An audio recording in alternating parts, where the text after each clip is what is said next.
I discovered my parents had handed over the family metal shop to my sister's husband. So, I stopped putting in 80-hour weeks for nothing.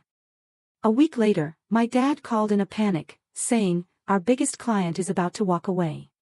I replied calmly, "Betrayal is yours to handle now.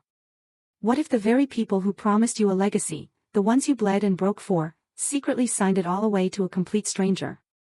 That chilling realization slammed into me one cold Friday night, ripping apart a decade of my life.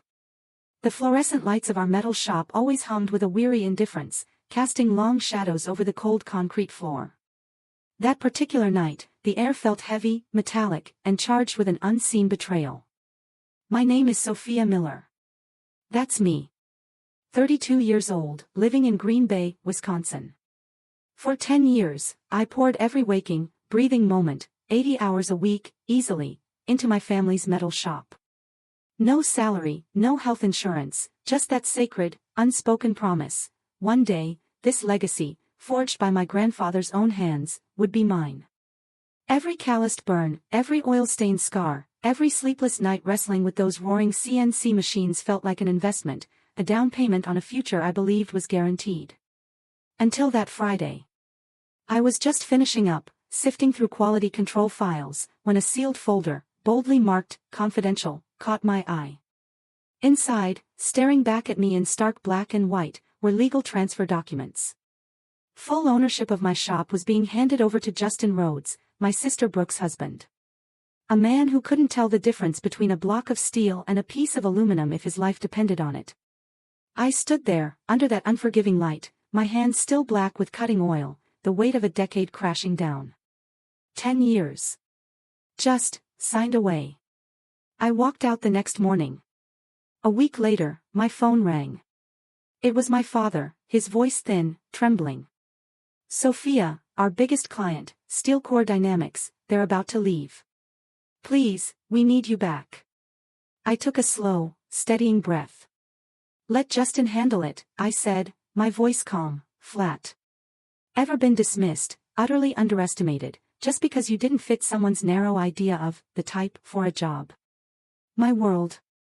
It was the rhythmic hum of machinery, the sharp tang of cutting oil, the industrial zone's labyrinth of concrete, sparks, and men shouting over air compressors.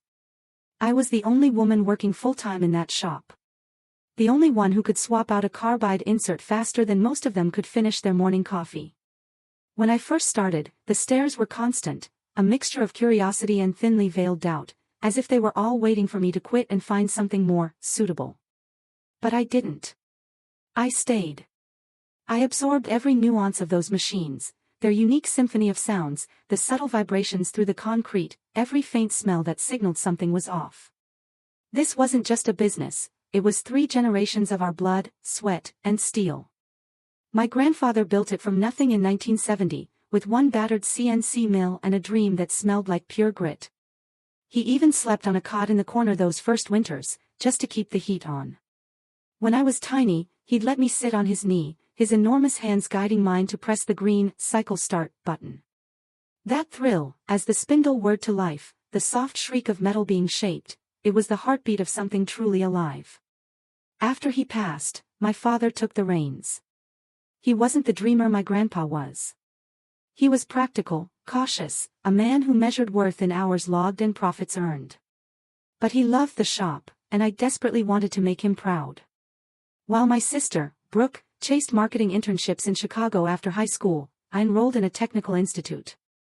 I wanted to master programming, design custom jigs, make metal obey my will. I graduated and returned, ready to earn my place the old-fashioned way, by simply outworking everyone. And I did. When I first joined, we had 6 mills and 3 lathes. A decade later, thanks to my work, we boasted 10 mills, 5 lathes, and contracts with medical device manufacturers and aerospace suppliers. I didn't just run the machines, I designed the custom fixtures, meticulously handled quality control, and personally negotiated with clients when their blueprints demanded impossible tolerances. 3 microns. That was my responsibility. An emergency job on a Friday night. I was the one who stayed until dawn. The work was brutal. The machines roared, hot and relentless. The smell of coolant and oil became part of me, clinging to my clothes even after washing.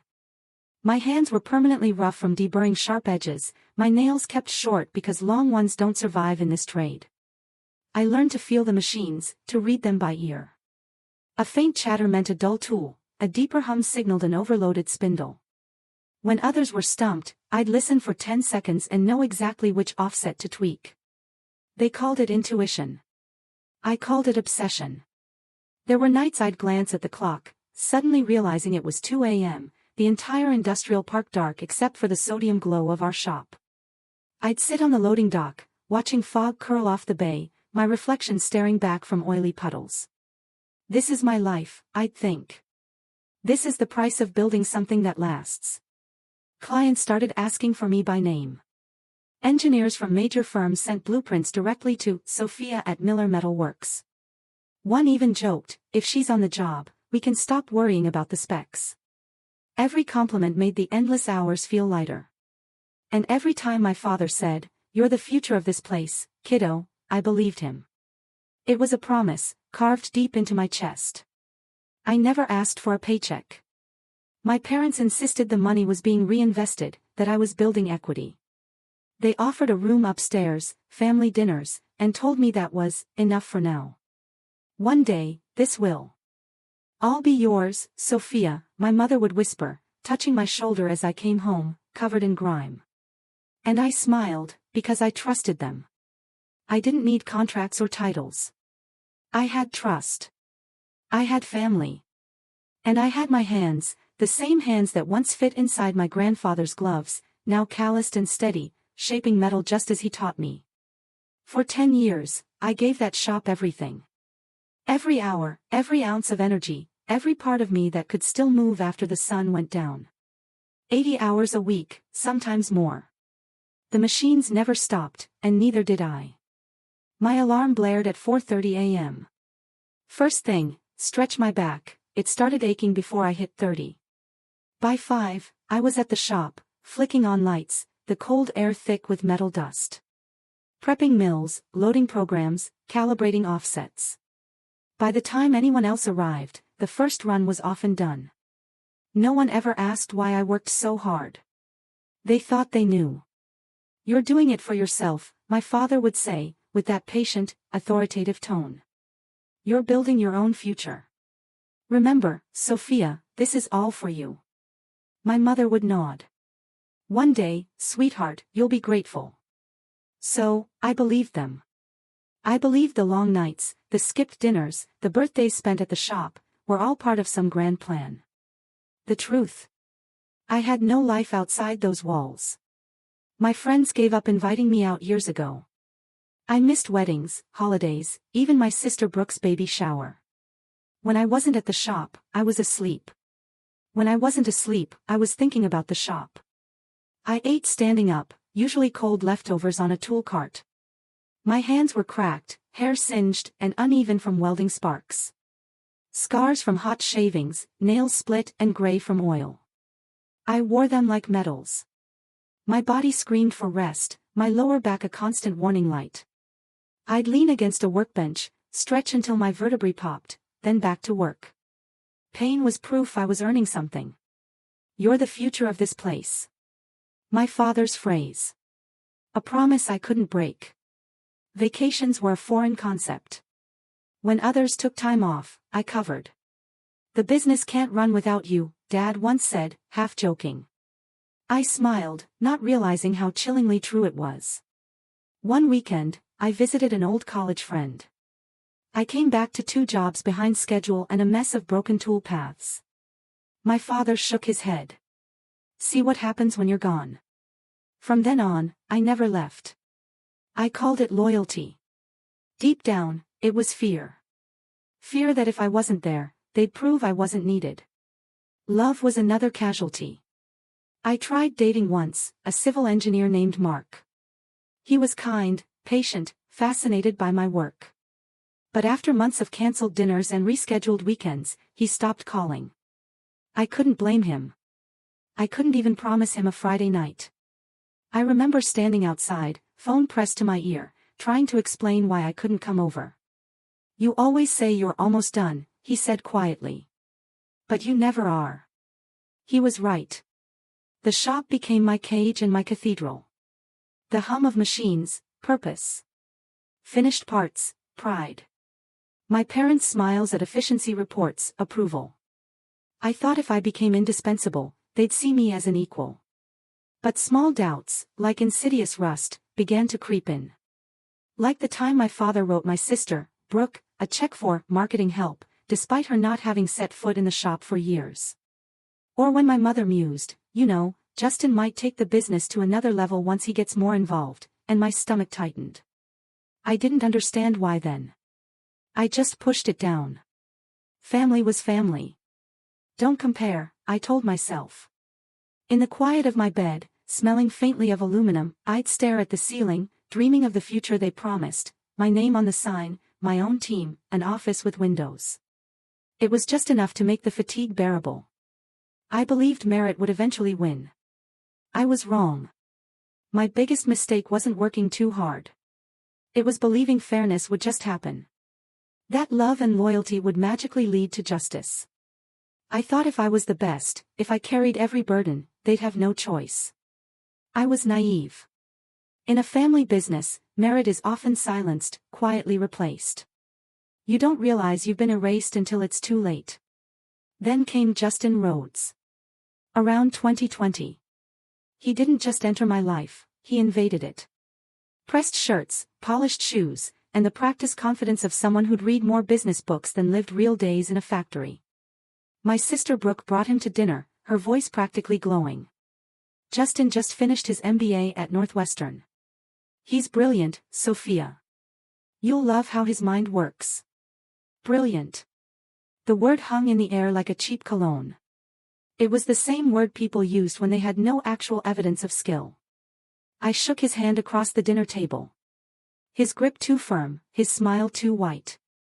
So, you're the engineer, he'd said, as if I was some rare exhibit. That's impressive. Women in manufacturing, that's rare. I forced a smile. Heard it all before, never quite so patronizing. A few months later, my parents announced Justin was joining the business to modernize operations. Supposedly, he was there to digitize processes, build the brand, forge partnerships. The truth. His first week involved walking around with his phone, taking photos of machines he clearly didn't understand, posting them on the company Instagram with captions like, "Innovation never sleeps," or "Another successful day at Miller Metal Works." The comments were mostly bots, but my parents were ecstatic. "Look at the engagement," my mom exclaimed, eyes shining. "He's bringing us into the modern age." Meanwhile, I was crawling under a jammed CNC lathe, covered in oil and metal dust. I looked at him across the shop, me in heavy gloves, sweat dripping, him sipping a $10 latte, scrolling his tablet. We were both at work, but it looked completely different. Justin's schedule was generous. He'd stroll in around 10:30, sometimes 11, Starbucks in one hand, Bluetooth headset in the other. Just had a call with a potential partner, he'd declare, even if his screen clearly showed ESPN scores. He'd stay a few hours, vanish for a lunch meeting, and return around 3 p.m., usually just in time for one more post or a chat with suppliers I'd already handled. By 4:30, he was gone. And yet, unlike me, Justin got paid. $60,000 a year, my mother proudly announced, as if it were my promotion. He's bringing real business expertise. We can't expect him to volunteer like you do. I stared at her, stunned. 10 years without a paycheck. 10 years of grinding, bleeding, missing holidays.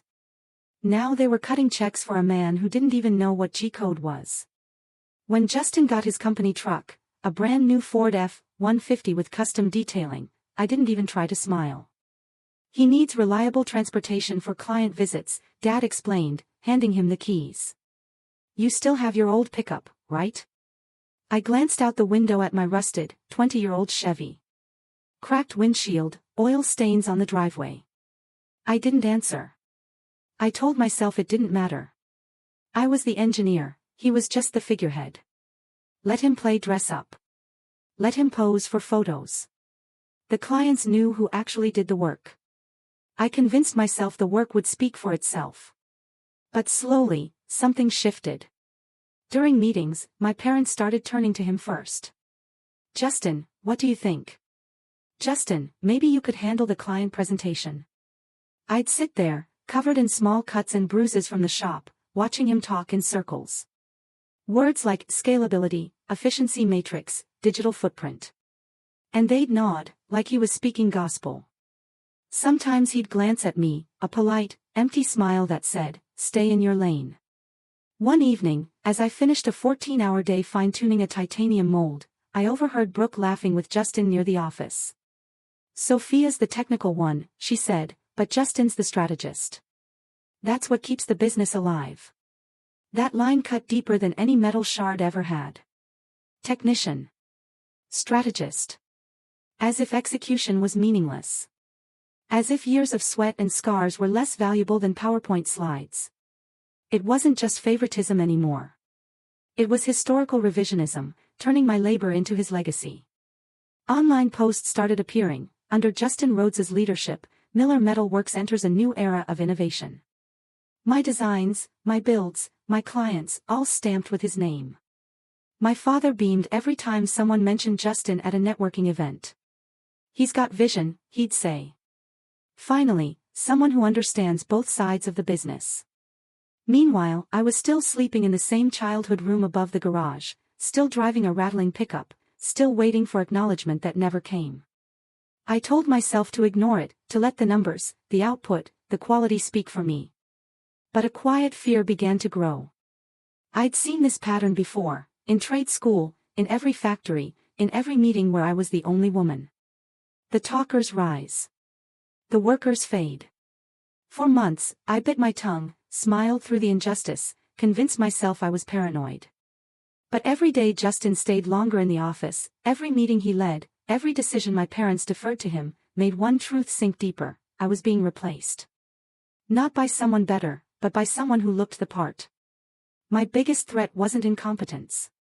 It was charm. Justin didn't need to outwork me. He just needed to outtalk me. And in a family where words carried more weight than sweat, I was already losing. It happened on one of those nights that blurred into all the others, past midnight. The city asleep, the shop humming softly, a living thing. I was alone, as always, reviewing QC files for a titanium order due in the morning. The parts gleamed under the harsh fluorescent lights, perfect to the last micron, cold and sharp. I rubbed the back of my neck, my muscles screaming, the faint scent of coolant and ozone hanging in the air. My hands were black with grease and ink, my brain on autopilot after 14 straight hours. All I wanted was to finish. And go home. I pulled open the filing cabinet to double-check purchase orders, but a stray folder slipped, hitting the floor. As I bent to pick it up, a red envelope, half hidden behind old binders, caught my eye. "Confidential," it read, in bold, stamped letters. It wasn't mine. I'd never seen it. Something about the way it was tucked away, almost hidden, made my stomach clench. I wiped my hands on a rag, sat at the desk, and hesitated for a split second before sliding my finger under the seal. Legal documents. Pages of formal text, signatures that made no sense at first. Transfer of ownership, clean, final, printed at the top. I kept reading, my eyes scanning faster as the dawning horror took hold. The new owner of Miller Metal Works, Justin Rhodes. Not my father. Not my mother. Not me. My name appeared only once, buried in an appendix labeled Employee List. The transfer had been signed, notarized, and dated 4 months earlier. My father's signature. My mother's. The ink looked fresh enough to still faintly smell of toner. My throat went dry. My chest tightened, as if the air itself had thickened around me. I flipped through the pages again and again, desperate to find something I'd missed. A clause. An addendum. A single line that included me. Nothing. The hum of the machines faded into a distant memory, replaced by the frantic beat of my own heart in my ears. For years, I believed I was working for something bigger, that all the hours and sacrifices were bricks in a foundation I'd one day inherit. And now, on cheap white paper, I was being erased from that story entirely. I stared down at my hands, oil-stained, scarred, fingertips rough from a decade of metal and heat. These were the hands that had built this place. Every machine, every fixture, every custom jig had passed through them. And yet, somehow, they didn't count. My parents had chosen a man who couldn't tell a drill bit from a reamer over their own daughter. They had traded experience for image, sweat for charm, substance for show. The anger came fast, raw and hot. I slammed the folder shut, the echo sharp against the metal walls. But beneath the anger was something far worse, a deep, aching grief. Not just for the loss of the business, but for the gut-wrenching realization that the people I trusted most had never truly seen me. I had spent a decade proving myself, and it still wasn't enough. I sat there for a long time, staring at the flickering light, replaying every conversation, every future of this place, that now felt like a lie. When the clock hit 3 a.m., I made my decision. I was done. I pulled out a piece of company letterhead, my hand shaking slightly, and began to write, "To the management of Miller Metal Works, effective immediately, I resign from my position. Good luck running this place without me." I signed it simply, Sophia Miller. When I set the pen down, a strange calm settled over me. The kind that comes right after a wound stops bleeding, when the pain is still there, but quieter. I folded the letter neatly and placed it on my father's desk, right beside the brass nameplate that still read "Owner." Then I walked through the shop one last time, tracing my fingers along the machines I'd maintained like old friends. The air smelled of steel and betrayal. I gathered a few things that mattered: my notebook of tool settings, a photo of Grandpa and me from my first day, and his welding gloves, stiff with age, but still fitting perfectly. He'd given them to me when I turned 18, saying, "These gloves build things that last. Don't ever hand them to someone who doesn't know how to use them." I slipped them into my bag. Stepping outside, dawn was just breaking over the bay. The air was sharp, the sky streaked with gray and pale orange. For the first time in 10 years, I didn't have anywhere I needed to be. The parking lot was empty save for my old pickup, its hood dusted with frost. I climbed in, turned the key, and sat for a moment as the engine sputtered to life. My reflection in the windshield looked older than 32, tired eyes, face lined with a decade of exhaustion and disappointment. As I pulled out of the lot, I didn't look back. The shop lights glowed behind me, a distant hum fading into silence. My grandfather's gloves rested on the passenger seat, the leather worn smooth where his hands had been. I placed mine over them, whispering, "I'm sorry, Grandpa." Then I drove away, leaving behind the building that had once felt like home, but now felt like a grave. The road ahead stretched open, cold, uncertain, but finally, mine. 8 days passed. 8 long, quiet, disorienting days. The first few felt like a detox from a life I hadn't realized was poisoning me. My body didn't know what to do without the constant vibration of machines, the sharp tang of cutting fluid. I'd wake at 5 a.m. out of habit, sit up in bed, and feel that fleeting panic of being late. Then remember there was nowhere to be. I was crashing at my friend Melissa's small apartment above her bakery.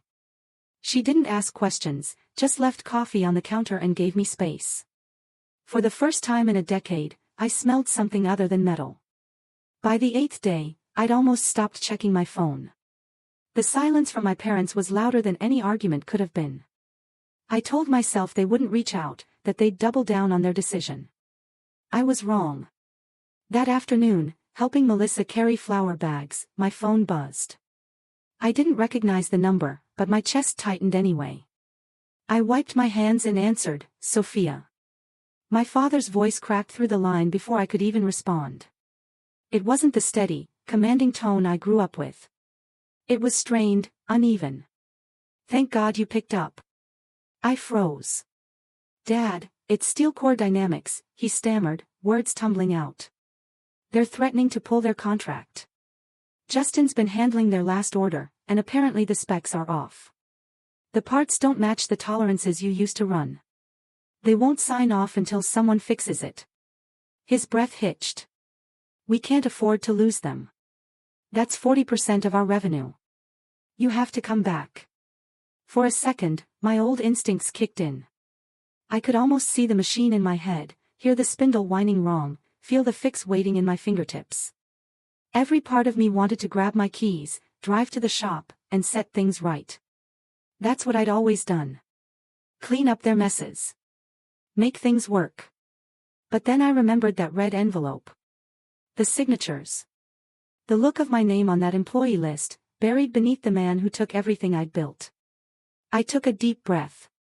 I don't work there anymore, I said, quietly. Sophia. Dad snapped, his voice rising with panic. This isn't about that right now. We need you. Justin needs you. He's trying, but he doesn't understand the technical side. Then maybe he shouldn't be the owner of a machine shop, I cut in. My voice didn't shake this time. It came out calm, flat, final. There was a pause. I could hear him inhale, about to argue, then stop. For once, he had no quick fix, no authority to lean on. Please, he said, after a long silence. We're drowning here. I stared out the window at the soft gray of late winter, the smell of yeast and cinnamon drifting from below. It struck me how different this air was, how clean it felt to breathe without oil and betrayal in it. You made your choice, I said softly. Let Justin handle it. The silence that followed was deafening. I could almost picture him standing in the office, surrounded by paperwork he didn't understand, Justin pacing, trying to bluff his way through another disaster. When he didn't answer, I added, "Good luck, Dad." Then I hung up. For a moment, I just stood there, phone in hand, my heart pounding so hard it hurt. Not from fear this time, but from something sharper, something that felt like power. I turned the phone face down and exhaled, realizing my hands were shaking. Not because I was angry, but because for the first time, I hadn't rushed back to fix things. I hadn't sacrificed myself for someone else's comfort. For 10 years, every boundary I had was blurred by obligation and guilt. But that one phone call, the plea in my father's voice, the quiet click of ending it, that became the line I'd never cross again. I wasn't their safety net. I wasn't their unpaid labor or invisible asset. I was just Sophia. And for the first time in a decade, that felt like enough. It was a gray Sunday morning, the kind where the sky looks like brushed metal, and the air smells faintly of rain. I'd stopped at Miller's Diner, a small place on Jefferson Avenue, the kind of spot that still served coffee in chipped mugs and played soft country music. I sat in my usual booth, eating scrambled eggs, trying to convince myself this was what peace looked like, quiet, unremarkable, ordinary. Then I saw them. At first, I thought my eyes were playing tricks. But when the door swung open, the bell above it chimed, and I froze mid-bite. My parents walked in, followed closely by Brooke and Justin. My father's face was red, his jaw tight. My mother looked nervous, hands clutching her purse strap. Brooke had that look she always wore, trying to appear composed but barely holding it together. And Justin, of course, stood behind them, perfectly pressed shirt, smug little half-smile, like he was walking into a board meeting. He thought he'd already won. They spotted me immediately. My mother hesitated, whispering something to my father, but he ignored her and marched straight toward my table. The diner went quiet. Forks paused mid-air. Conversations faded into the low hum of the fluorescent lights. Sophia, my father said, standing over me, his voice heavy with authority. We need to talk. I didn't look up right away. I finished chewing, swallowed, and calmly set my fork down. About what? His voice rose. About this childish behavior. About what you've done. The family needs you. I looked at him, genuinely confused. The family, I asked, or the business? He blinked, clearly not expecting the question. They're the same thing, he said, firmly. Are they? I asked, leaning back in the booth. Because it didn't feel that way when you signed everything over to your son-in-law. Don't make this bigger than it is. You're blowing things out of proportion. Justin just wanted to help. I laughed. A short, humorless sound. Help? He owns it, Dad. You call that helping? Justin finally spoke, sliding his hands into his pockets, as if he'd been waiting for his cue. No one's saying you didn't contribute, Sophia, but no one is irreplaceable. The air in the diner seemed to thicken. I looked up at him slowly, meeting his eyes. Is that right? I said softly. Then maybe you can tell me what a tolerance stack-up is. His confident expression flickered. Excuse me. You heard me, I said, my voice steady now. Or maybe you can tell me the difference between a G2 and a G3 command. Or what coolant ratio you use for titanium versus 6061 aluminum. I shook my head slightly. No, didn't think so. A few people in nearby booths had stopped pretending not to listen. Even the waitress paused by the coffee pot. I leaned forward slightly. Let me remind you of something, Justin. 93% of the CNC drawings in that shop were written by me. 40% of your current revenue came from Steel Core Dynamics, a contract I negotiated. Every custom jig, every precision part your team still uses was built by my hands. So tell me again who's replaceable. For a moment, no one spoke. Justin's face flushed, his mouth opening and closing like he was trying to find words that wouldn't come. My father slammed his hand down on the table, making the plates rattle. That's enough. We didn't come here to argue technicalities. We came here to bring you home. I stared at the hand on the table, at the veins pulsing beneath his skin, then looked up at him with a calm I didn't entirely feel. Home. I repeated. That stopped being home the moment you handed my life's work to someone who doesn't even know how to start a spindle. My mother's voice came next, soft and trembling. Sophia, please. Your father's right. You've always been strong. You can build something anywhere. But Justin, he needs this opportunity. He needs the stability. Her words landed like a punch to the chest. For a second, I thought I'd misheard. He needs stability. I said quietly. Mom, I've spent 10 years holding that place together while everyone else took vacations and bonuses. I worked myself into the ground, and you're telling me he needs it more than I do. She looked down, unable to meet my eyes. Brooke reached out, her tone falsely gentle. Sophia, you can't be angry about this forever. It's business. You're brilliant at what you do. You'll land on your feet. I stood up slowly, the leather of the booth creaking. You're right, I said. I will. For a moment, the four of them stood there, watching me, waiting for me to apologize, to cave, to become the dependable daughter again. But I was done. I picked up my bag, set a few bills on the table for the uneaten half of my breakfast, and turned to leave. As I walked past them, I stopped for just a second beside my mother. You said he needs a chance, I said quietly. Well, I gave you all 10 years of mine. Now it's my turn to walk away. I pushed open the diner door, the bell ringing sharply behind me. The air outside was cold and clean, and for the first time in a long while, I felt lighter. Behind me, I heard my father's voice, muffled through the glass, calling my name. I didn't turn around.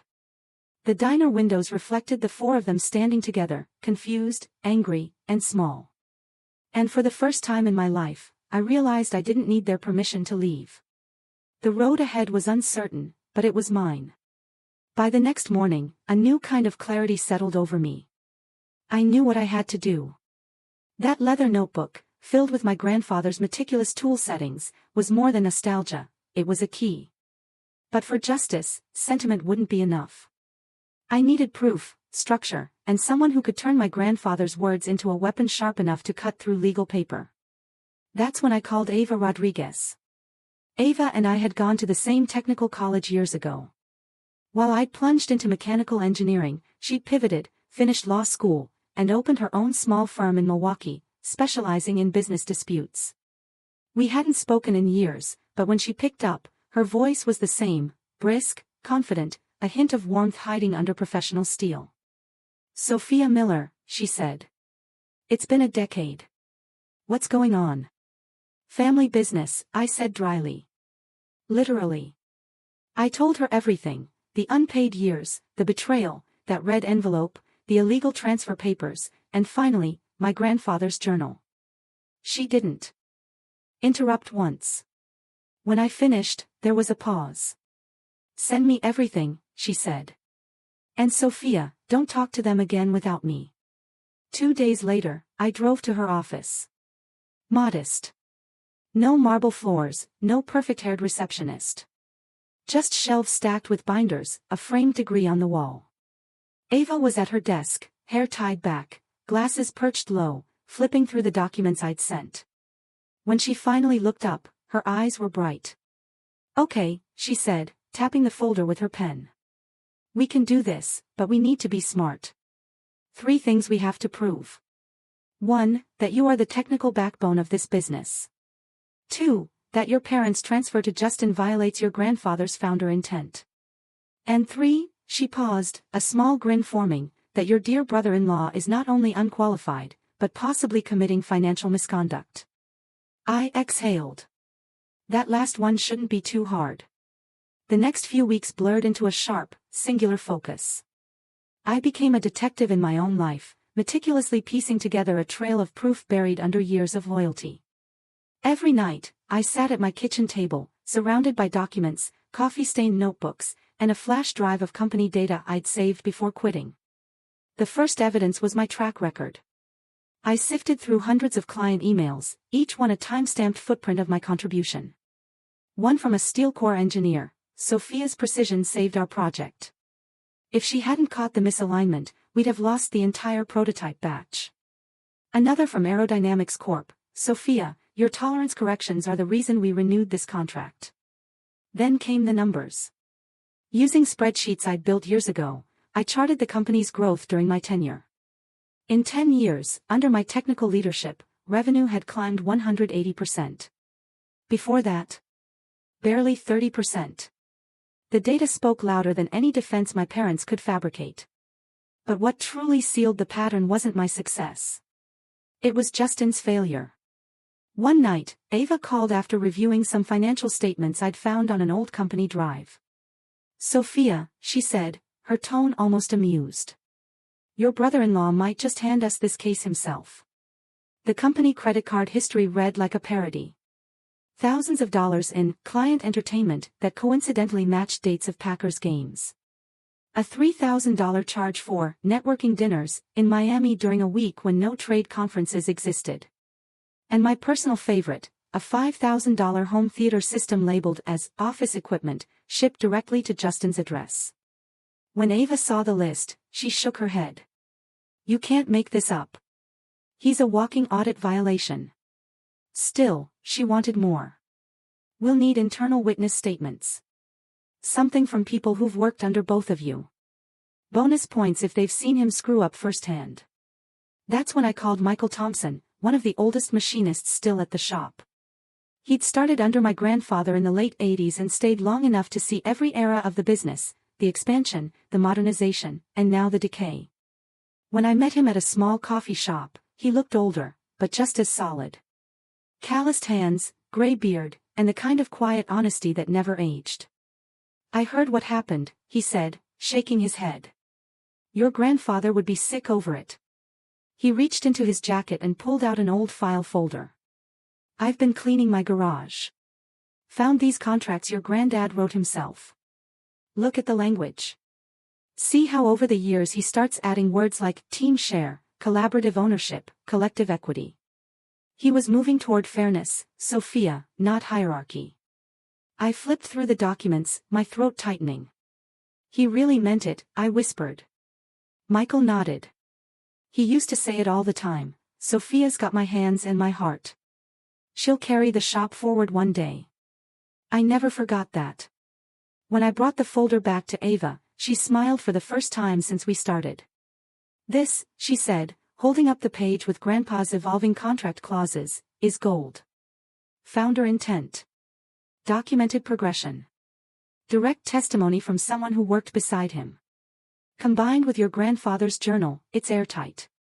I stared at her, disbelief and relief battling for space in my chest.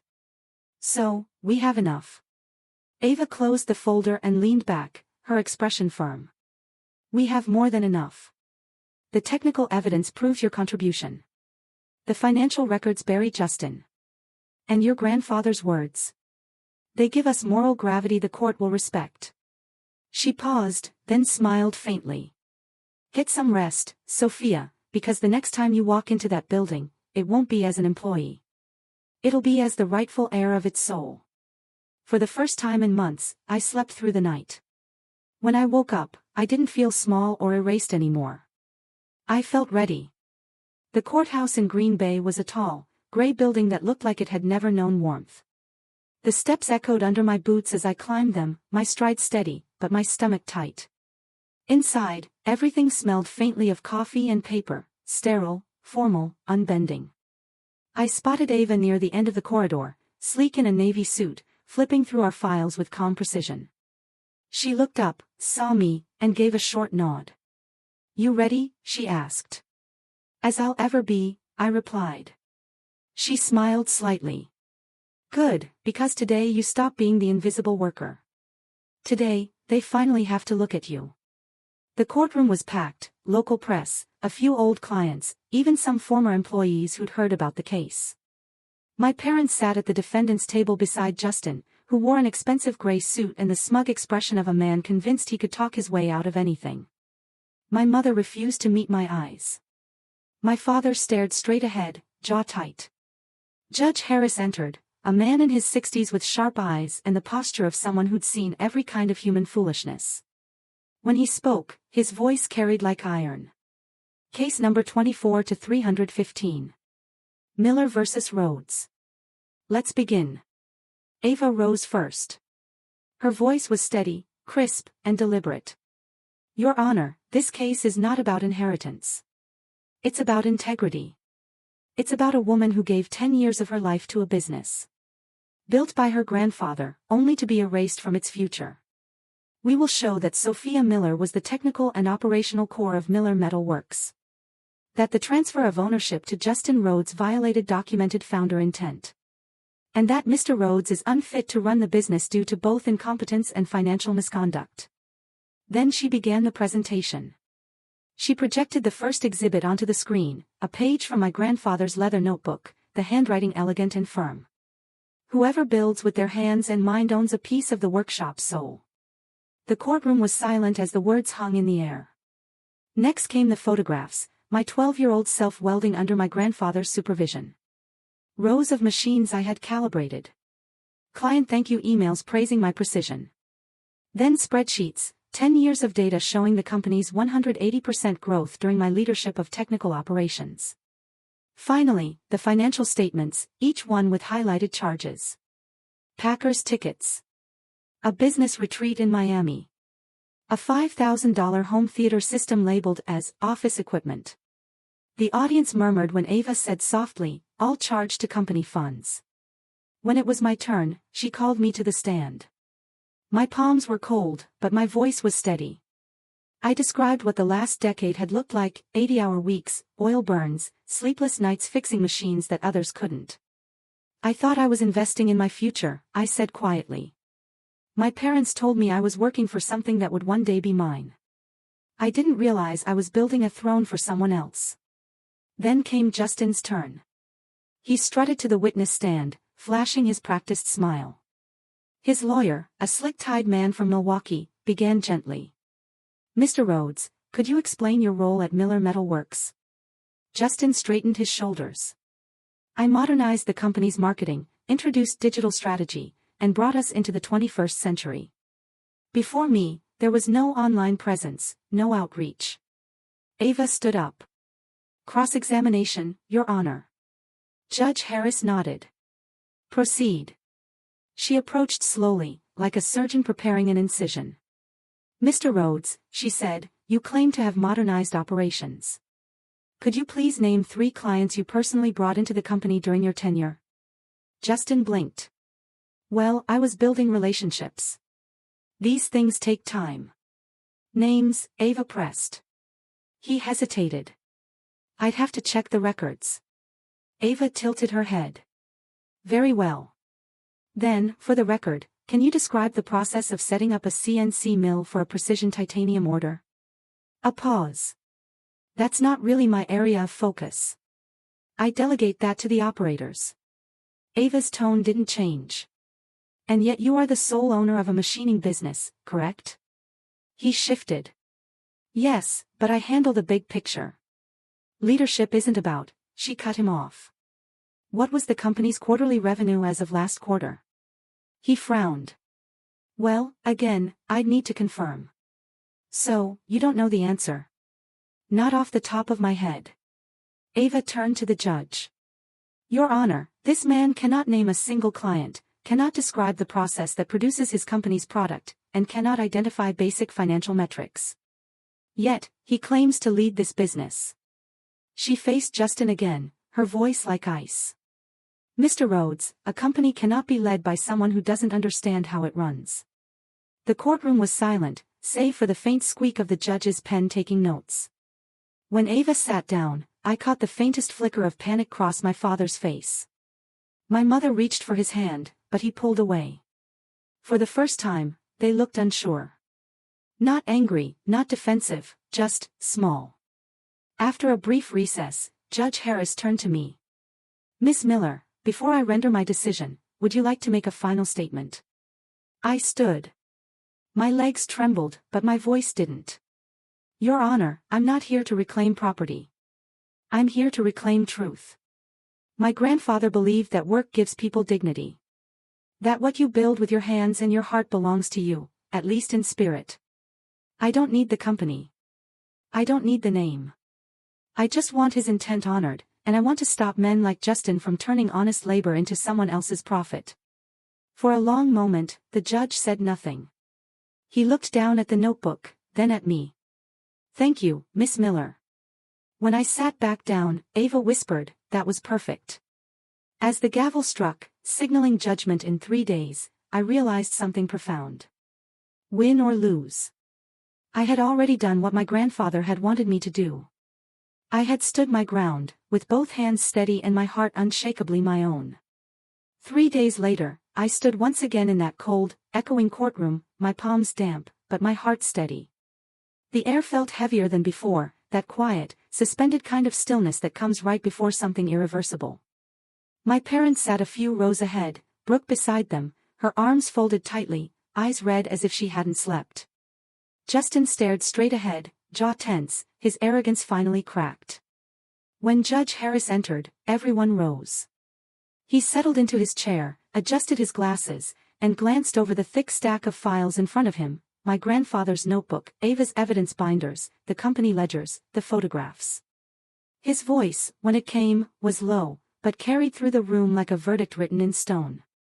I have reviewed all evidence and testimony presented in this case, he began. This matter concerns not merely a business transaction, but the question of legacy and the responsibilities that come with it. He paused, scanning the courtroom before continuing. The late founder of Miller Metal Works, Mr. Robert Miller, left behind clear written philosophies reflecting his belief that ownership should align with labor and contribution. While not a formal legal will, his journals and corroborating testimony from long-term employees established clear founder intent. I held my breath. Furthermore, he said, the plaintiff, Sophia Miller, has provided compelling evidence demonstrating her role as the primary technical and operational driver of the business over the past decade. Testimonial statements and client correspondence confirm that approximately 93% of products and operations were directly under her supervision or design. Statistical data show significant growth during her tenure. He shifted his gaze toward Justin. Conversely, evidence indicates that the defendant, Mr. Justin Rhodes, engaged in financial misconduct and lacked both the qualifications and technical understanding required to manage this company. His use of company funds for personal expenses further undermines his fitness as an owner. My stomach tightened as I watched Justin's confident posture crumble. Therefore, the judge said, each word deliberate, the court finds the transfer of ownership to Mr. Rhodes invalid. The succession plan is hereby nullified as inconsistent with founder intent and inequitable to the primary contributor. A ripple moved through the courtroom. A soft gasp from someone behind me, the sound of a pen dropping. But the judge wasn't finished. However, he continued, given the current state of Miller Metal Works, including operational collapse, loss of major clients, and outstanding debts, the court orders that the business be appraised, liquidated, and sold. After debts are paid, and any misused company funds are reimbursed by Mr. Rhodes, the remaining proceeds shall be divided equally between the founder's 2 biological children, Miss Sophia Miller and Miss Brooke Miller. He looked directly at me. Miss Miller, this court recognizes your immeasurable contribution and your grandfather's intent that your work be honored. But it also recognizes the reality that the business as it stands cannot recover. What remains will allow you to start anew. He struck the gavel once, a firm, final echoing thwack. Court is adjourned. The sound felt like both an ending and a clean break. For a long moment, no one moved. My father stared down at the table, his hands trembling slightly. My mother's face was pale, blank, not angry anymore, just hollow. Brooke leaned toward her husband, whispering something sharp that made him flinch. Ava exhaled beside me, gathering her papers, but her eyes softened when she turned toward me. You won, she said quietly. I nodded, but the words didn't feel like victory. I know. Outside, the afternoon light was cold and bright against the courthouse steps. I stood there for a while, letting it hit my face, letting the noise of the world replace the silence of judgment. Reporters lingered, murmuring, but no one approached. I think they could tell this wasn't the kind of story that ended with celebration. 2 months later, after the sale of the company and the deductions for debt and restitution, I received the final number, $63,000. It arrived by direct deposit with a one-line email from Ava, settlement complete. Congratulations, Sophia. I stared at the number for a long time. It wasn't a fortune, but it was freedom. Enough to breathe, to start over, enough to build something small. And this time, mine alone. But there was no joy. Not really. Just a long, quiet exhale. That night, I sat in my apartment with a single lamp on and opened my grandfather's notebook again. The pages were smudged from my fingers, soft at the edges. I ran my hand over his handwriting, his words still echoing, whoever builds with their hands and mind owns a piece of its soul. I whispered into the stillness, I did build it, Grandpa. I just didn't get to keep it. The next morning, Ava called. You okay? She asked. I think so, I said, after a pause. I won the case. But it feels like I lost something bigger. She was quiet for a moment.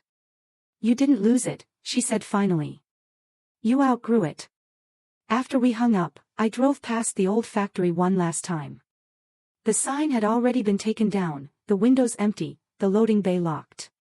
It looked smaller than I remembered, not the kingdom I'd once thought it was, but just a building of steel and concrete. The ghosts were gone, and so was I. As I drove away, the horizon opened up ahead, wide and clean. And though the ache was still there, that hollow space where my family used to be, I felt something else rising. Not revenge, not triumph, just clarity. I hadn't fought for ownership. I had fought for truth, for the right to stand beside my grandfather's memory and say, I kept my part of the promise. And maybe that was enough. 6 months after the verdict, the dust of everything I'd lost had finally started to settle. And from it, something new began to take shape. I signed a short-term lease on a small industrial space in Ashwaubenon, just outside Green Bay. It wasn't much to look at, bare concrete floors, a cracked roll-up door, walls that still smelled faintly of motor oil. But when I stood in the middle of it, I felt something I hadn't felt in years, possibility. With part of the settlement money, I bought 2 used CNC mills, 1 lathe, and a small TIG welder. Machines others called outdated. But to me, they were familiar, loyal, almost alive. I painted the walls a dull gray, replaced the flickering lights, and hung a new sign by the door that read, Heartsteel Core. The name wasn't just business. It was reclamation. I wasn't trying to resurrect my grandfather's company. I was honoring its soul. For the first few weeks, it was just me, the rhythmic hum of the machines, and the comforting smell of cutting oil. I worked long hours again, but this time, every sound of the spindle, every spark, every vibration meant freedom, not servitude. Then one morning, my phone rang. The number was familiar, though it took me a second to believe it. Sophia, this is Daniel from Steel Core Dynamics. I nearly dropped my wrench. Steel Core. The same client my father had begged me to save. We heard you've opened your own shop, Daniel said. We've had quality issues with the new supplier. We'd like you to take over production again. For a moment, I couldn't speak. The memory of that first call, my father's voice trembling, flashed through me. Only this time, it was my phone ringing. My shop they needed. I'd be happy to, I said, my voice calm, even. Send me the specs. That contract became my lifeline. Then the orders kept coming. One client, then another. Within a few months, the machines were running full shifts again. When I hired my first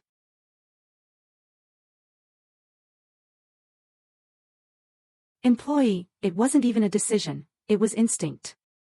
Caroline, my old quality control lead, walked into the shop one morning, hair tied back, safety goggles hanging from her neck. I heard you're hiring, she said, smiling. And I'm tired of fixing other people's mistakes. I laughed. Welcome home. With Caroline back, everything clicked into place. Her eye for detail matched mine. Her presence filled the gaps I hadn't realized were empty. Together, we rebuilt from nothing, tightening tolerances, winning contracts, earning trust the only way I knew how, by showing up and doing the work right. By the 6th month, we were profitable. By the 8th, we had more orders than we could handle. The sound of metal cutting through metal, once a symbol of exhaustion, had become music. 1 year later, I got another call, this time from a man named Ethan Vance, the new owner of the old Miller Metal Works property. We're liquidating the remaining equipment, he said. I heard you used to work here. Thought you might want first pick before we scrap it all. A strange ache stirred in my chest. I'll come by, I told him. The building looked different when I pulled up, emptier, hollowed out. The big sign had been taken down, the offices stripped bare. Dust floated in thick beams of light spilling through the high windows. Rows of machines stood quiet, like old soldiers waiting to be put to rest. Ethan led me through the floor, pointing out what was left. Most of this is outdated, he said. We'll just auction it off. But there's one old CNC mill in the back corner, your grandfather's. I think we were going to scrap it. The thing barely runs. When I saw it, I froze. There it was. The first machine my grandfather had ever bought. The one I'd learned on when I was 12, standing on a crate just to reach the controls. Its frame was scratched, the paint flaking, the buttons dulled by decades of touch. Ethan shrugged. It's worthless in production terms. But if you want it, you can take it. Consider it a return home. I ran my fingers over the cold metal, feeling the faint grooves where my grandfather's hands had once been. I'll take it, I said quietly. It took 2 weeks of long nights to restore that machine. I replaced the bearings, recalibrated the drive motors, and polished every inch until it gleamed again. I didn't do it for output, it was too slow for modern work. But because it deserved to live, because he deserved to live through it. When I finally powered it up, the screen flickered, the motor hummed, and I swore I could almost hear my grandfather's voice. Listen to the rhythm, Sophia. The machine always tells you what it needs. I placed the old mill in the brightest corner of my new shop, where the morning light hit it first. That became my favorite spot, the soul of the place. One afternoon, Michael Thompson, the retired machinist who had testified for me, stopped by. He stood silently for a long moment, eyes tracing the familiar shape of the machine. Then he reached out, placed his weathered hand on its frame, and smiled. Your grandfather would be proud of you, he said softly. I nodded, swallowing the lump in my throat. I don't need them to admit it anymore, I said. I have my own shop now, and it still carries his name. He smiled, eyes misting. That's how legacy really works, kid. You don't inherit it, you rebuild it. That night, after everyone left, I turned off the lights, leaving only the glow of the old CNC mill. The hum of its motor filled the silence like a heartbeat. I closed my eyes, letting the warmth of it settle through me. Fairness doesn't always come from those who share your blood. Sometimes it's forged by your own hands, when you finally claim what you deserve. Build your own table. And when you do, open it for those who were once left outside. Have you ever poured your soul into something, only to have it snatched away by those you trusted? How did you find the strength to walk away, or even better, to build something new from the ashes? Share your stories in the comments below. I'm reading every single one.